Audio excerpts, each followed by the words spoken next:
నేను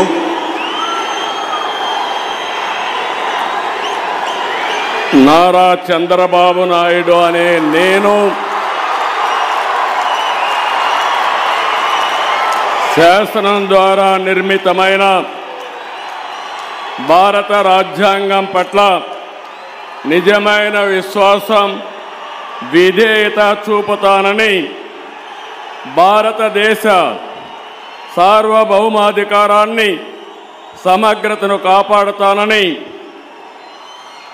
ఆంధ్రప్రదేశ్ రాష్ట్ర ముఖ్యమంత్రిగా నా కర్తవ్యాలను శ్రద్ధతో అంతఃకరణ శుద్ధితో నిర్వహిస్తానని భయం కానీ పక్షపాతం కానీ రాగద్వేషాలు కానీ లేకుండా రాజ్యాంగాన్ని శాసనాలను అనుసరించి ప్రజలందరికీ న్యాయం చేకూరుస్తానని దైవ సాక్షిగా ప్రమాణం చేస్తున్నాను.